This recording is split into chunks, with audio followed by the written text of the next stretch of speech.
when the sky rained fire, the destruction of Tokyo and Japan's cities. The night the impossible happened. March 10th, 1945, 2 a.m., Nyanbashi District, Tokyo. An emergency coordinator's hand trembled violently as he attempted to record in the district logbook words that would haunt survivors for generations. The rain is on fire. The very air we breathe has become flame. Through the emergency station window, he witnessed something that contradicted 4 years of Japanese military propaganda. Glowing embers descended from American B-29 bombers like snowflakes, each one blossoming into pools of liquid fire that flowed across streets, climbed walls, and leaped between buildings with supernatural persistence. The napalm-filled M69 incendiary bombs were creating temperatures of 1,800 degrees Fahrenheit, hot enough to boil canal water and create their own weather systems. In the Shitamachi district, where over 1 million people lived in wood and paper houses packed at 103,000 per square mile, the Americans had just unleashed what would become history's deadliest air raid. 279 Boeing B-29 superfortresses from a force of 325 that launched, stripped of their defensive guns to carry maximum bomb loads, were dropping 1,665 tons of incendiaries containing 500,000 individual M69 bomblets onto a 3 by 4 mile rectangle of Tokyo. The entire population of Japan's capital had been assured by their government that American bombers could never reach them, that even if they did, Tokyo's firefighting brigades could handle any threat. What none of them knew was that this moment would trigger the most profound psychological transformation in Japanese history, a systematic demolition of everything they believed about American capabilities, their own invincibility, and the very nature of modern warfare. The mathematics of Japan's destruction were being written not in military defeats on distant islands, but in rivers of liquid fire flowing through the streets of their capital, in temperatures that turned human bodies to ash in seconds, and in production statistics from American factories that would soon reveal the true hopelessness of their cause. The gathering storm. The collapse had begun months earlier, though few in Japan recognized it. By late 1944, the B-29 superfortress had become operational for bases in the Mariana Islands, Saipan, Tinian, and Guam, captured after brutal fighting that summer. These islands, just 1,500 miles from Tokyo, brought Japan's home islands within range of America's newest and most advanced bomber. Among those preparing for the coming storm was Major General Curtis LeMay, who assumed command of 21st Bomber Command on January 20th, 1945. A veteran of the European bombing campaign, LeMay inherited a precision bombing campaign that was failing spectacularly. High-altitude bombing from 30,000 feet had achieved less than 5% accuracy due to a meteorological phenomenon the Americans had just discovered, the jet stream, with winds reaching 250 miles per hour that scattered bombs miles from their targets. The B-29s themselves, technological marvels that each cost $639,000, equivalent to $11 million today, were suffering chronic engine failures at high altitude. The Wright R-3350 engines, the most powerful aircraft engines ever mass-produced, had a disturbing tendency to catch fire during the long climbs to bombing altitude. By January 1945, more B-29s had been lost to mechanical failures than to enemy action. The chemistry of destruction. But the first real shock to Japanese assumptions came from an unexpected source: American chemistry. At Harvard University, a team led by Dr. Louis Fieser had been working since 1942 on a problem designed specifically for Japan. They knew that 90% of Tokyo's buildings were constructed of wood, bamboo, and paper. Traditional incendiary bombs filled with magnesium or thermite burned intensely, but briefly. What Fieser created was something entirely different: a sticky, jellied gasoline that would adhere to any surface and burn for up to 30 minutes. The formula was deceptively simple: aluminum salts of naphthenic acid and palmitic acid mixed with gasoline. They called it napalm, from the first syllables of naphthenic and palmitic acid. When Fieser completed the formula on February 14, 1942, he had created what would become one of the most feared weapons of the 20th century. Standard Oil Development Company, working with the Office of Scientific Research and Development, had actually begun developing the M69 delivery system in October 1941, 2 months before Pearl Harbor, suggesting American war planners had long anticipated the need to burn Japanese cities. Testing in the desert. The revelation of American capabilities began not over Japan, but in the Utah desert. At Dugway Proving Ground, the U.S. Army had constructed exact replicas of Japanese neighborhoods, complete with tatami mat floors, sliding paper doors, and the precise wood used in Japanese construction. German architect Erich Mendelsohn, a Jewish refugee, had been hired to ensure every detail was accurate.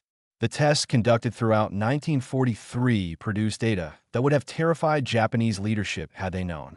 A single M69 incendiary cluster weighing just 500 pounds could reliably start fires across a 2,500 square foot area. The napalm gel would splatter on impact, throwing burning globs up to 100 feet. Most critically, water would not extinguish it. The burning gel would simply float on water and continue burning, making traditional Japanese firefighting methods useless. Lieutenant Colonel Robert McNamara, then a statistical analyst for the Army Air Forces, calculated that 68 Japanese cities could be completely destroyed with the B-29 force available. His analysis, presented to LeMay in February 1945, showed that switching from high-altitude precision bombing to low-altitude incendiary attacks could increase destruction efficiency by 500%. Japanese ignorance. The Japanese, meanwhile, remained dangerously ignorant of these preparations. Colonel Shigeo Nakajima, head of Tokyo's air defense, would later admit, "We believe the Americans would continue high-altitude daylight precision bombing as they had in Europe. The possibility of low-altitude night incendiary raids was never seriously considered." February 25, 1945, Tokyo. The first major incendiary test arrived without warning. 231 B-29s dropped 453 tons of incendiaries on a 1 square mile section of Tokyo, destroying 28,000 buildings and killing 3,000 people. This was merely LeMay's experiment, testing whether Japanese air defenses could handle low-altitude attacks. Police photographer Koyo Ishikawa, documenting the damage the next morning, noticed something unprecedented. The fires had not simply burned buildings. They had created their own wind systems. Immense incandescent vortices rose in several places, sucking whole blocks of houses into a maelstrom of fire. The Japanese military response revealed fatal misconceptions. General Masakazu Kawabe, deputy chief of the Army General Staff, dismissed the raid as harassment. He assured Emperor Hirohito that Tokyo's 8,000 firefighters, organized into neighborhood brigades, could handle any American incendiary attack. The government distributed wooden buckets and sand to civilians, conducting daily drills where housewives practiced beating out flames with wet mops. The intelligence network. But nothing prepared them for the intelligence network that guided American targeting. Japanese Americans recruited from internment camps were translating captured documents, identifying industrial targets dispersed among residential areas. Sergeant Ben Kuroki, who flew 58 combat missions despite his family being interned, later revealed, "We knew exactly where every small factory was hidden, every workshop in someone's home." The Japanese thought dispersal would protect their industry. Instead, it gave LeMay the justification to burn entire cities. The Great Tokyo Raid. March 9, 1945, 5:35 p.m., Guam's North Field. The first B-29, nicknamed Dauntless Dottie, began its takeoff roll. Over the next 2 hours and 45 minutes, 325 superfortresses would launch from 3 islands, Guam, Saipan, and Tinian, converging on Tokyo in the largest raid ever assembled. LeMay had made 3 radical decisions that transformed the mission. First, all defensive guns except tail positions were removed, along with their gunners and ammunition. Second, the bombers would attack at night between 5,000 and 7,000 feet, below effective radar detection and heavy anti-aircraft guns. Third, each plane would carry 40 cluster bombs containing 1,520 individual M69 incendiary bomblets, double the normal bomb load. The lead Pathfinder aircraft, arriving over Tokyo at 12:08 a.m. on March 10th, marked the target area with napalm bombs in a giant flaming X. The main force followed, dropping their incendiaries in a calculated pattern designed to create a ring of fire that would trap residents inside. Tail Gunner Sergeant James Carew watched the first bomb's impact. At first, it looked like silver snow falling. Then each one erupted into a pool of fire about 10 feet across. Within minutes, thousands of these pools merged into rivers of fire flowing through the streets. Firestorm Creation. The weather conditions, 45 to 67 miles per hour surface winds from the southwest, proved catastrophic for Tokyo's residents. These natural winds, combined with the firestorm's convection currents, created what pilots described as solid sheets of flame leaping 300 feet into the air. As the bombers passed over Tokyo Bay, their crews witnessed something that defied their understanding of physics. The fires were creating their own weather system, a phenomenon scientists would later term a firestorm. Superheated air rose so violently that it created hurricane-force winds at ground level, sucking oxygen from shelters and feeding the flames with fresh air. B-29 pilot Robert Morgan, who had previously flown the famous Memphis Belle in Europe, recorded, "At 5,000 feet, the thermal updrafts were so violent they threw our 140,000-pound bomber around like a leaf. The turbulence was worse than any anti-aircraft fire I experienced over Germany." The target area, the Shitamachi district, contained not only dense residential housing, but also thousands of small workshops that produce components for Japan's war industry. The government had deliberately dispersed production after the 1942 Doolittle raid, believing this would protect it from American bombing. Instead, this dispersion gave LeMay the rationale to target entire residential districts. Radio Operator Staff Sergeant Carl Barthold monitored Japanese civilian defense frequencies. At first, there was organized chatter, fire brigades coordinating responses. Within 30 minutes, it turned to panic, then screaming, then silence. One by one, the radio stations went dead. The inferno's intensity. The firestorm's intensity exceeded all predictions. Temperatures reached 1,800 degrees Fahrenheit in the fire's core, hot enough to melt glass and aluminum. The Sumida River, which residents fled to for safety, began to boil. Asphalt streets liquefied, trapping those attempting to flee. By 2:30 a.m., 2.5 hours into the raid, the destruction had achieved a scale that shattered Japanese understanding of warfare. Police records later documented attempts to coordinate evacuation that revealed the complete inadequacy of preparations. One district commander reported, "We had drilled for conventional fires that spread building to building. This was different. The fire was everywhere simultaneously. It fell from the sky, flowed through streets like water, jumped across fire breaks we thought impossible to cross." The most devastating blow to Japanese assumptions came from the behavior of the M69 bomblets themselves. Each one, upon impact, shot burning napalm up to 100 feet horizontally, coating everything in sticky fire that water couldn't extinguish. Firefighters watched in horror as their hoses merely spread the burning gel. Dr. Kubota Shigenori, head of a rescue squad, recorded observations that challenged basic physics as Japanese understood it. The heat was so intense that people burst into flames without being touched by fire. Their clothes would suddenly ignite from radiant heat. We saw families fleeing, thinking they had escaped, only to combust spontaneously 50 meters from flames. Airborne observations. The American bombers, meanwhile, experienced their own revelation. Bombardier Lieutenant John Chardy watches instruments. The thermal column was so powerful it registered on our altimeter. We were supposedly at 5,000 feet, but the heat was pushing us up to 7,000, even 8,000 feet. The entire city had become a blast furnace. As dawn broke on March 10th, the scale of destruction defied comprehension. Reconnaissance photos taken by F-13 aircraft, modified B-29s, showed 15.8 square miles of Tokyo had been incinerated. The images revealed something that stunned American photo interpreters. Entire districts had simply vanished. Not damaged, not burned, but completely erased from existence. Japanese police reports captured after the war documented the immediate toll. 83,793 confirmed dead, though authorities admitted many bodies had been completely consumed by fire.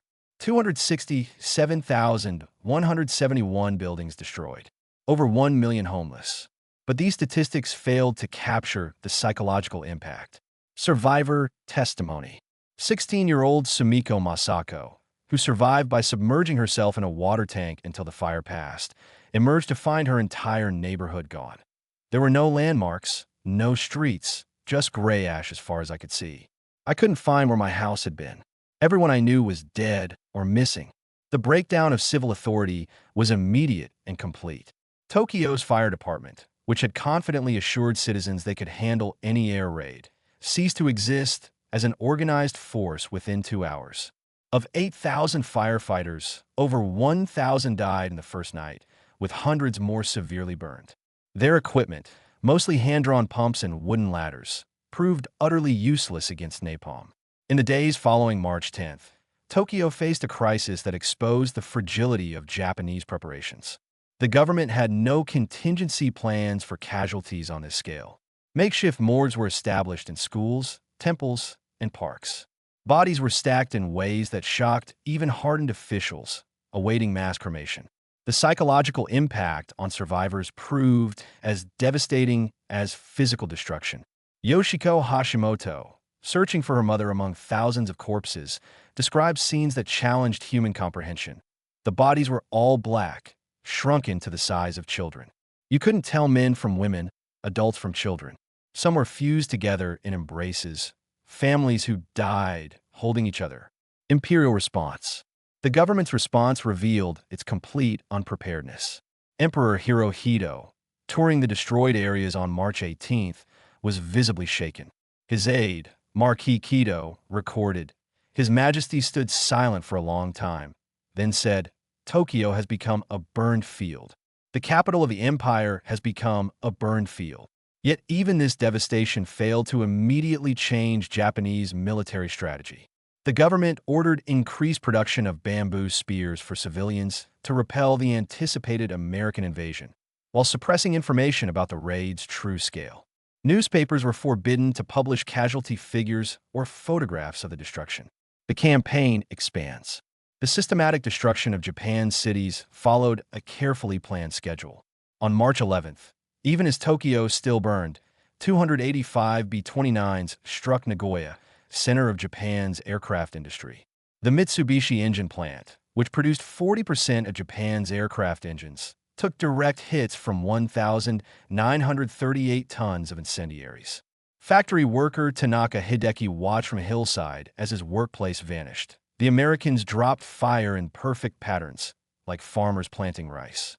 Each bomb created a square of fire, and the squares merged into an ocean of flame. In 20 minutes, factories that took years to build were gone. The campaign's industrial logic was relentless. Osaka, Japan's second-largest city and center of textile production, received 274 B-29s on March 13th. The raiders destroyed 8.1 square miles, eliminating 134 war factories. Kobe, the major port and shipbuilding center, lost 7 square miles on March 16th, including the Kawasaki submarine yards and aircraft factories. The precision of American target selection revealed an intelligence network the Japanese hadn't imagined. Small workshops hidden in residential areas, unmarked factories in converted schools, even individual homes where families assembled aircraft components. All were systematically destroyed. Post-war investigations revealed that American intelligence, aided by pre-war business records and Japanese-American translators, had mapped Japan's entire industrial infrastructure. Psychological collapse. By April 1945, the cumulative impact of firebombing was producing what Japanese military psychiatrists termed spiritual collapse among the civilian population. Secret police reports discovered after the war documented increasing defeatism, with citizens openly questioning whether the emperor was divine if he couldn't protect them from American bombs. Lieutenant General Torishiro Kawabe, responsible for air defense of the homeland, admitted in a post-war interrogation, "After the March raids, I knew we could not win. The Americans could destroy any city at will. We had no defense against night incendiary attacks." The most devastating blow to Japanese morale came from an unexpected source. American leaflets dropped before raids.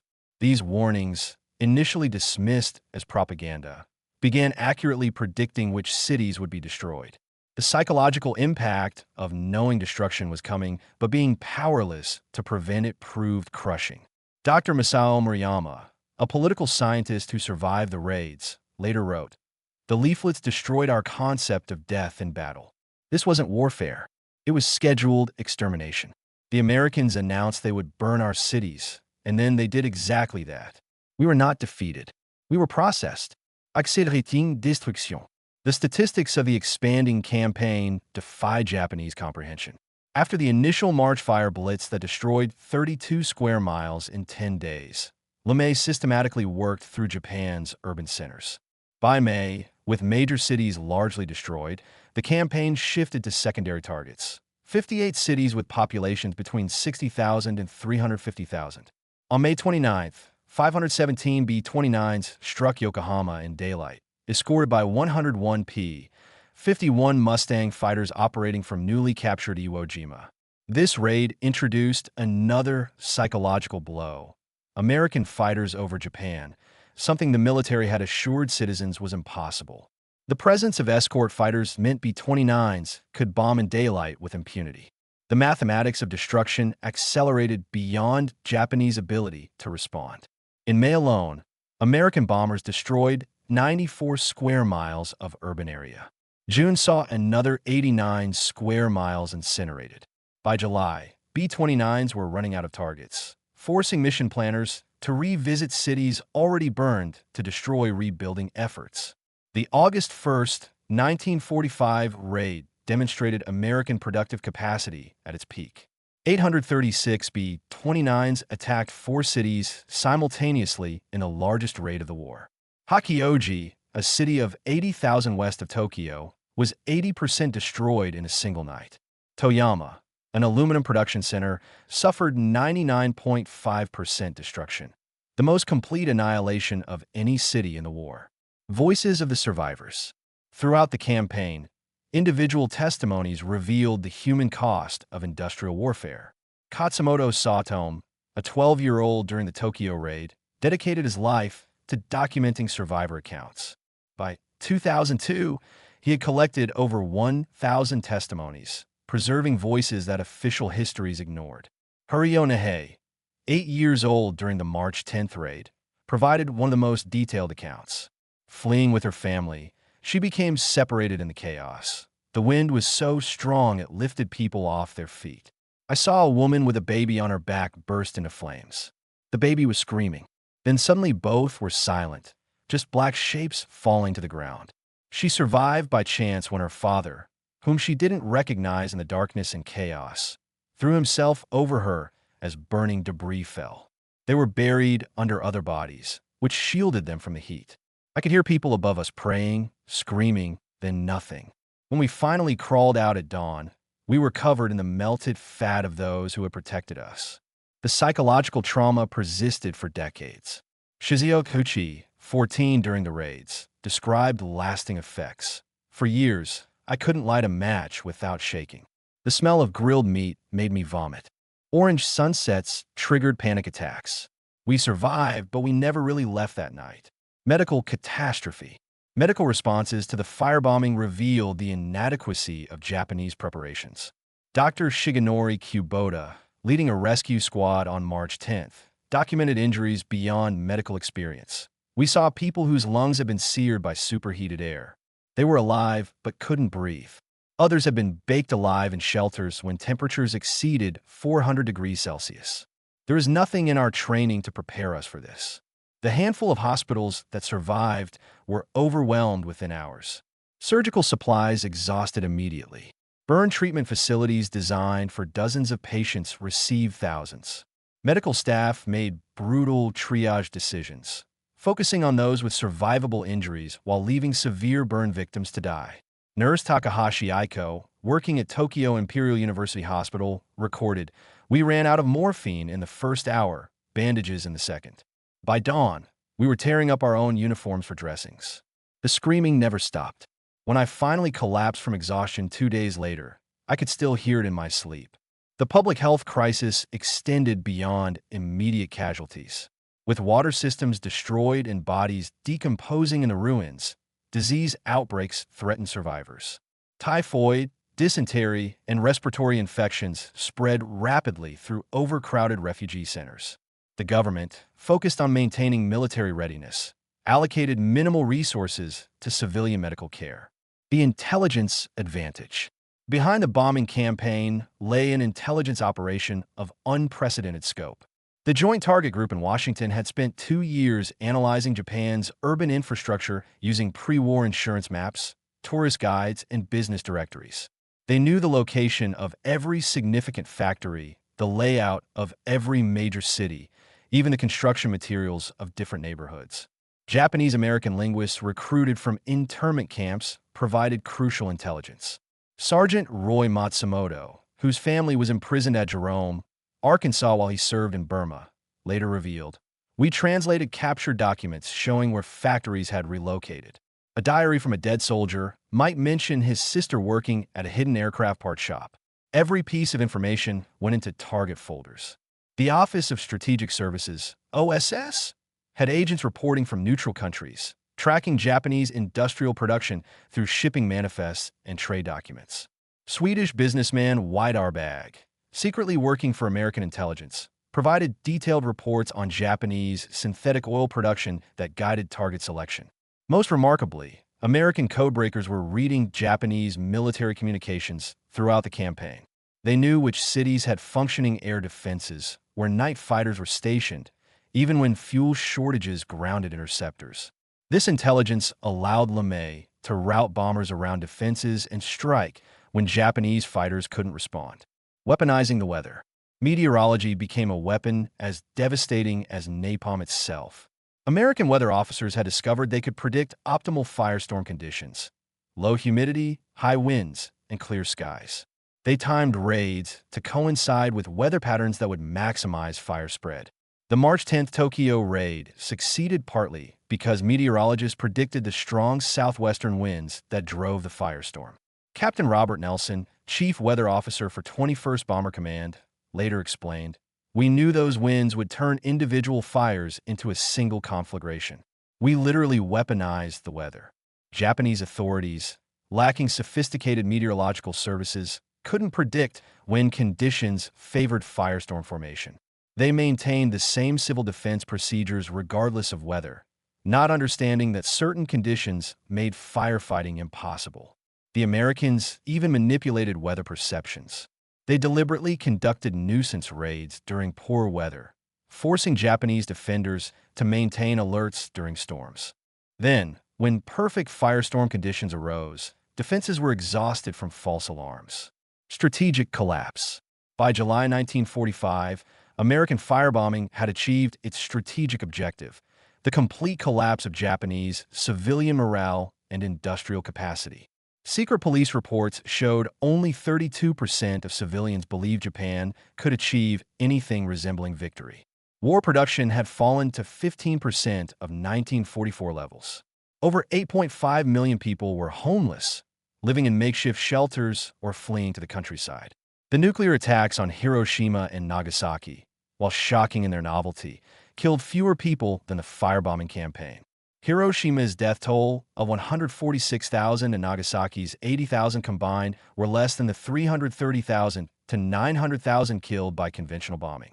Yet it was the combination, the demonstration that America possessed both unlimited conventional destructive capacity and revolutionary new weapons, that finally convinced Emperor Hirohito to surrender. In his August 15, 1945 surrender broadcast, Hirohito specifically referenced a new and most cruel bomb. But privately, he had been more influenced by the systematic destruction of Japan's cities. According to his aide Marquis Kito's diary, His Majesty said the American firebombing showed they could destroy Japan completely without invading. The atomic bomb simply made the destruction faster. The industrial achievement.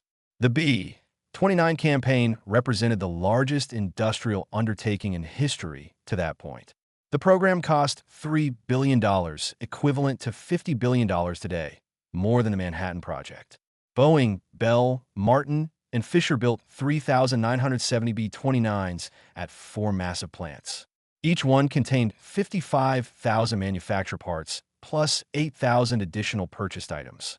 Each bomber required 2,000 engineering drawings and 100,000 hours of labor to construct. The right R-3350 engines, despite their problems, represented the pinnacle of piston engine technology, 18 cylinders producing 2,200 horsepower each, giving the B-29 a range of 3,250 miles with a 20,000-pound bomb load. The logistical achievement matched the industrial. Building airfields on Saipan, Tinian, and Guam required moving 11 million cubic yards of earth and coral. Northfield on Tinian became the world's largest airport, with 6 8,500-foot runways handling 269 B-29s. Engineers installed 15,000 miles of communications wire and built fuel farms holding 16 million gallons of aviation gasoline. The very existence of this infrastructure in the middle of the Pacific Ocean demonstrated American capabilities beyond Japanese comprehension. Admiral Somu Toyota later admitted, "We couldn't build a single adequate airfield on islands we had held for decades. The Americans built dozens on islands they had just captured while still fighting." Atomic context. The atomic bombings of Hiroshima and Nagasaki must be understood within the context of the firebombing campaign. By August 1945, 66 Japanese cities had been substantially destroyed. The nuclear weapons, while revolutionary in their physics, were evolutionary in their strategic impact. Colonel Paul Tibbets, who piloted the Enola Gay, had previously participated in conventional raids. He later observed, "The atomic bomb was cleaner, quicker, but not necessarily more destructive than fire raids." Tokyo on March 10th looked worse than Hiroshima after August 6th. The Japanese military's initial response to Hiroshima reveals their numbed acceptance of city-scale destruction. Many leaders assumed it was simply another firebombing until radiation effects became apparent.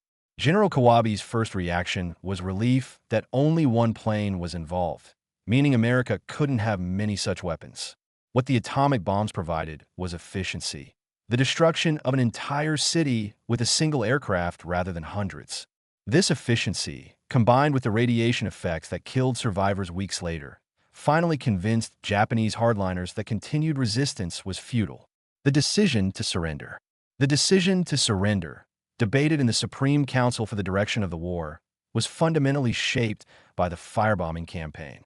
Navy Minister Admiral Mitsumasa Yanai argued, "The B-29s have already destroyed most of our cities. The atomic bomb simply makes the destruction more efficient. We cannot defend against either." War Minister General Korechika Anami, the strongest opponent of surrender, had received reports that America had sufficient incendiaries to destroy every city and town in Japan. His intelligence staff calculated that at current production rates, the Americans could maintain the bombing campaign indefinitely. The most influential voice was Prince Fumimaro Kono, who told Emperor Hirohito, "The American bombing has already destroyed Japan's ability to wage war. Continuing means not defeat but annihilation. Every week of delay means another city erased." On August 10th, 1945, during the climactic Imperial Conference, Hirohito made his decision.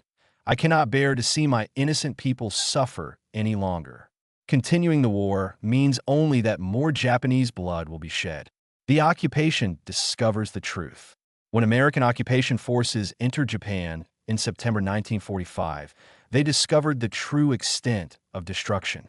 General Douglas MacArthur's staff found that 40% of Japan's urban area had been destroyed. In the 66 targeted cities, 2.5 million buildings had been razed. Industrial production had fallen to less than 10% of capacity. The human toll became clearer through Japanese records. Official counts listed 330,000 dead from conventional bombing, but municipal records suggested deaths between 500,000 and 900,000. Millions more suffered permanent injuries, burns, respiratory damage from smoke inhalation, psychological trauma that would last lifetimes. American engineers surveying the damage were shocked by their own success. Colonel John Montgomery, inspecting Tokyo, wrote, "There are areas of 8 to 10 square miles where absolutely nothing remains. Not rubble, not foundations, just gray ash. It looks like the surface of the moon." The United States Strategic Bombing Survey, conducted immediately after surrender, concluded that Japan would have surrendered by November 1945 without atomic bombs or invasion, based solely on the conventional bombing campaign and naval blockade. Preserving memory. In the decades after the war, survivors of the firebombing organized to preserve their experiences. Katsumoto Sadome established the Center of the Tokyo Raids and War Damages in 2002, creating an archive of over 3,000 survivor testimonies. His work revealed stories official histories had ignored. Masako Yamada, who lost her entire family on March 10, 1945, spent 40 years documenting the names of victims in her neighborhood. Her handwritten lists, now preserved in the Tokyo Peace Museum, contain 3,847 names, people whose existence would otherwise be forgotten. Huryo Nihei, the child who survived under corpses, became a peace educator, speaking to over 100,000 students about her experience. Her message was consistent. War is not statistics or strategies. War is a child watching her mother burn alive and being unable to help. The testimonies reveal permanent psychological damage. Survivors reported lifelong phobias of fire, inability to attend fireworks displays, panic attacks triggered by air raid sirens used for fire drills. Many never spoke of their experiences until decades later, the trauma too profound for words. The engineering of destruction. The M69 incendiary bomb represented a masterpiece of destructive engineering. Each bomblet contained 2.6 pounds of napalm gel in a 20-inch hexagonal steel pipe. The genius lay in the delivery mechanism. 38 bomblets packed in an E-46 cluster that opened at 2,000 feet, scattering the M69S over a wide area. Upon impact, a 3 to 5 second delay fuse ignited white phosphorus, which shot the napalm gel through the tail of the bomb. The gel, heated to 800 to 1,200 degrees Celsius, sprayed in a 100-foot stream, coating everything it touched. The napalm would burn for 15 to 30 minutes, far longer than conventional incendiaries. Testing at Dugway Proving Ground had perfected the formula. Scientists discovered that adding polystyrene to the napalm created a substance that stuck more effectively to surfaces. They tested different concentrations until achieving the optimal balance between adherence and spread. The cluster bomb pattern was mathematically calculated for maximum coverage. Operations researchers determined that 38 bomblets per cluster, dropped in specific patterns, would create overlapping fire zones that would merge into a general conflagration within 20 minutes. American industrial might.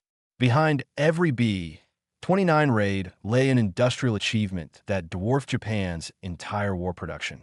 The Boeing plant in Wichita covered 1.6 million square feet, employing 29,000 workers on 3 shifts. At peak production, they completed one B-29 every 90 minutes. The supply chain stretched across America. Engines from Wright Aeronautical in New Jersey, propellers from Hamilton Standard in Connecticut, instruments from Sperry Corporation in New York, gun turrets from General Electric. Each component required its own vast production infrastructure. The aluminum alone told the story of American industrial might. Each B-29 required 60,000 pounds of aluminum. The Alcoa plant in Tennessee, powered by TVA electricity, produced more aluminum in a month than Japan managed in a year. The electricity required for aluminum production exceeded Japan's entire national power generation. The training pipeline matched the industrial effort. By 1945, America was graduating 1,000 B-29 crew members monthly from training bases in Kansas, Nebraska, and New Mexico. Each crew underwent 6 months of training, including 400 hours of flight time before deployment to the Pacific. Doctrinal revolution. The firebombing campaign revolutionized strategic bombing doctrine. Previous theories, developed by Italian General Giulio de Hette and American General Billy Mitchell, had emphasized precision bombing of specific targets. LeMay's campaign proved that area destruction could be more effective than precision, particularly against dispersed industry. The campaign validated economist John Kenneth Galbraith's theory of dehousing, that destroying workers' homes was more effective than bombing factories. Workers without shelter, food, or transportation couldn't maintain production even if factories survived. Post-war analysis revealed the campaign's strategic brilliance. by destroying urban areas. The bombing forced Japan to evacuate 8.5 million people to the countryside, creating a refugee crisis that consumed resources needed for war production. Transportation systems collapsed under the burden of moving refugees, preventing raw materials from reaching surviving factories. The psychological strategy proved equally sophisticated.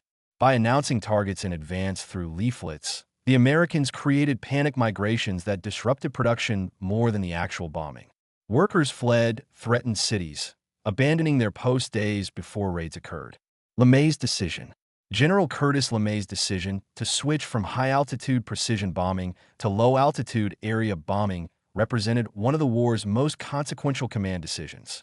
On March 7, 1945, he made the choice unilaterally, not even informing his superior General Henry Arnold until after the first raid. LeMay later wrote, "I woke up at 2 a.m. with a solution.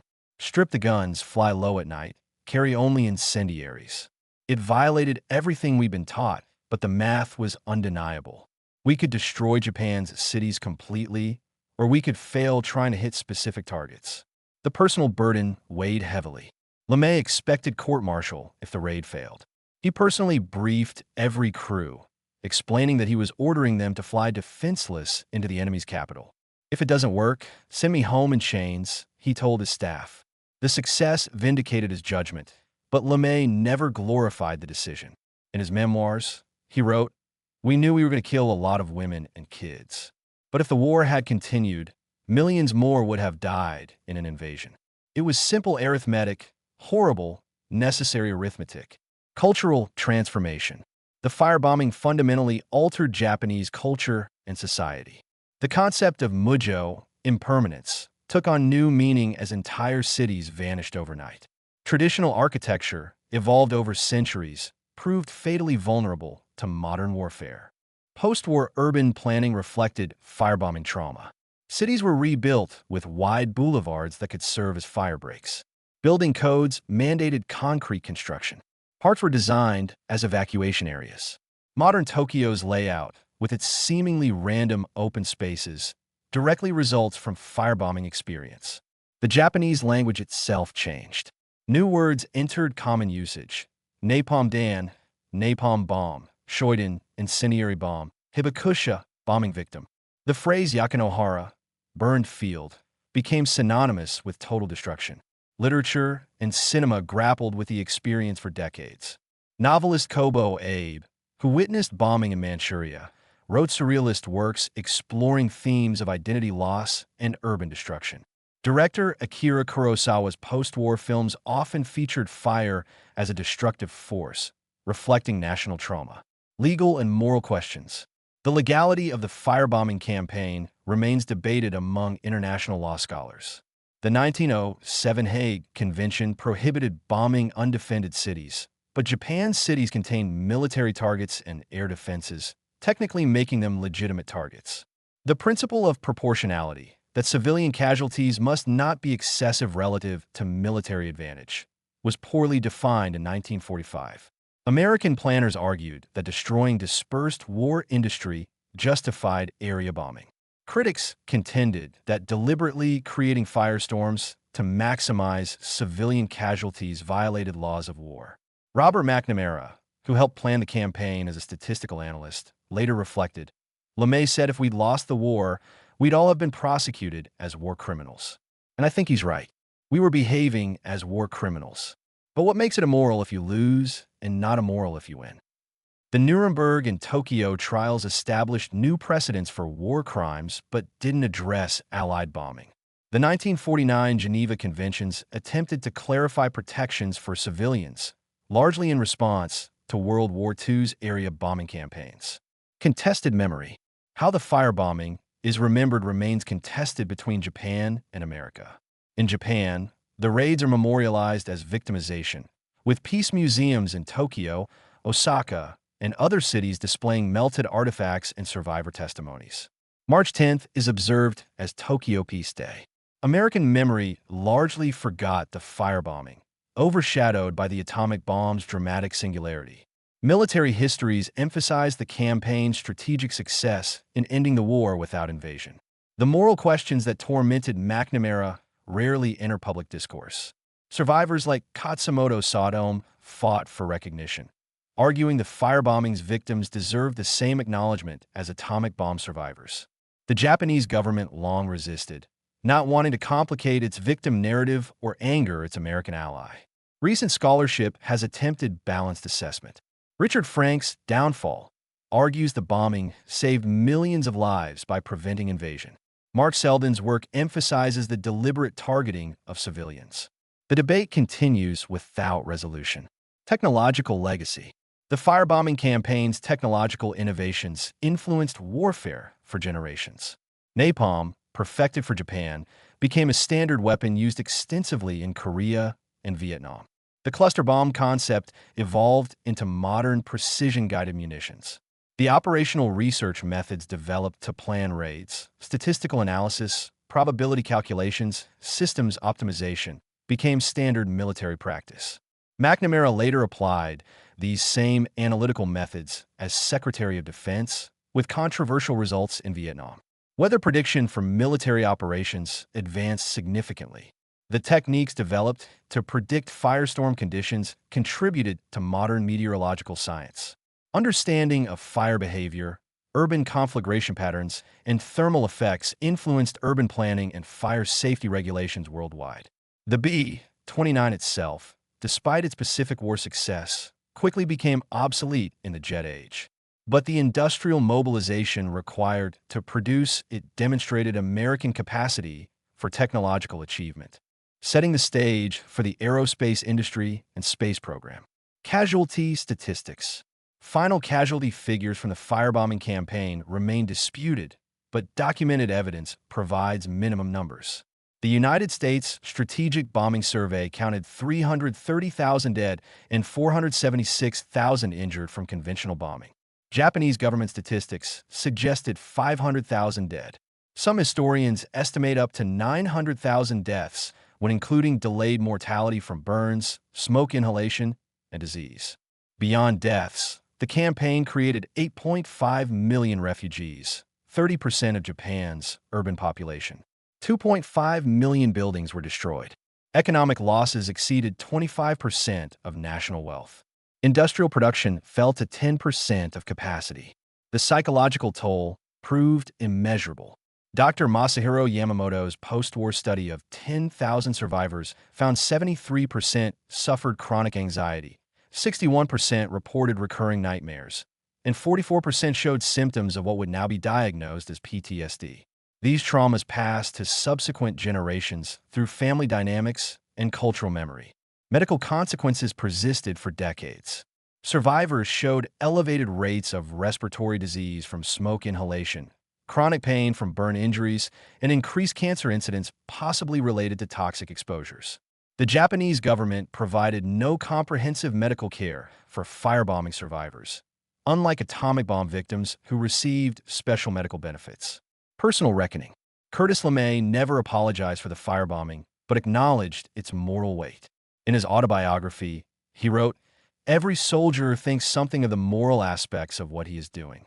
But all war is immoral, and if you let that bother you, you're not a good soldier." His deputy, Brigadier General Thomas Power, was more reflective. "We killed more Japanese civilians in the firebombing than died in Hiroshima and Nagasaki combined. We knew what we were doing. The idea was to kill enough people that Japan would surrender. It worked, but at what cost to our humanity?" Japanese perspectives evolved over decades. Initially, survivors focused on victimization. Later, some acknowledged Japan's aggression had invited retaliation. Satomu Katsumoto argued for universal lessons. The firebombing shows what modern war means: the complete destruction of civilian society. This is why we must never have another war. American airmen who participated showed varying responses. Some maintained the bombing was necessary to end the war. Others struggled with guilt. Tail gunner Joseph Majeski never spoke of his missions until near death. "I saw the fires we set. I knew people were dying down there. Women, kids. You do what you have to in war, but it stays with you." Final assessment. The firebombing of Japan represented the culmination of strategic bombing theory, industrial warfare, and technological innovation. In 9 months, American forces dropped 158,000 tons of bombs, destroying 175 square miles of urban area across 66 cities. The campaign killed more Japanese civilians than 2 years of ground combat in the Pacific. The operation succeeded through meticulous planning, overwhelming industrial capacity, and radical tactical innovation. LeMay's decision to abandon doctrine, stripping defensive weapons, flying at low altitude, doubled bombing effectiveness overnight. The development of napalm created a weapon perfectly suited to Japan's wooden cities. Yet success came through deliberately targeting civilians. The dispersal of Japanese industry provided rationale, but not moral justification for burning entire residential districts. The campaign's architects knew they were killing non-combatants en masse and proceeded anyway, calculating that civilian deaths would force surrender. The survivors' testimonies: Haruo Nihei pulled from under corpses, Yoshiko Hashimoto finding her mother's charred body, Katsumoto Sadome running through seas of flame, humanized statistics that numb comprehension. Their accounts preserve the reality of industrial warfare, not abstract strategy, but children watching parents burn alive. Modern Tokyo bears hidden scars of the firebombing. Parks and boulevards mark former fire zones. Memorials list names of neighborhoods that vanished completely. Elderly survivors still flinch at sirens, avoid grilled food, fear orange sunsets. The trauma embedded itself in Japanese culture, shaping post-war pacifism and alliance with former enemies. The moral weight. The strategic success, forcing surrender without invasion, must be weighed against moral costs. The campaign proved area bombing could destroy nations, but raised questions about limits in warfare. McNamara's late-life admission, "We were behaving as war criminals," reflects unresolved tensions between military necessity and human morality. The firebombing campaign stands as history's most destructive application of conventional weapons against cities. It demonstrated both American industrial might and warfare's descent into calculated massacre. The fires that consumed Japanese cities burned away illusions about modern war's true nature. Not conflict between armies, but systematic destruction of entire societies. In the end, Japan never expected American napalm to make rain itself catch fire, to create temperatures that boiled rivers, weather systems that generated cyclonic winds, fires that consumed oxygen from underground shelters. They prepared for conventional war and faced instead the complete erasure of their cities by an enemy whose industrial capacity exceeded comprehension. The enduring legacy. The legacy remains contentious, the moral questions unanswered. But the voices of survivors, preserved through decades of testimony, ensure the human cost won't be forgotten. As Katsumoto Sadome wrote before his death, "I tell these stories not for sympathy, but for warning. This is what war becomes when technology serves destruction. May humanity never again unleash such fires." The numbers tell one story: 330,000 to 900,000 dead, 66 cities destroyed, 8.5 million homeless. The testimonies tell another: children becoming orphans in seconds, families vanishing in flames, entire neighborhoods erased from existence. Together, they document the moment warfare crossed into something new and terrible, the capability to destroy entire civilizations from the air, reducing centuries of culture to ash in a single night.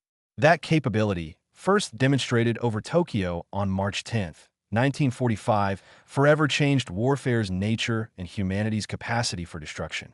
The fires that consumed Japan's cities lit the way to our nuclear age, where entire nations exist one decision away from annihilation. The Japanese witnessed their assumptions destroyed by overwhelming fire, fire that fell like rain, flowed like water, and consumed everything it touched until entire cities simply ceased to exist.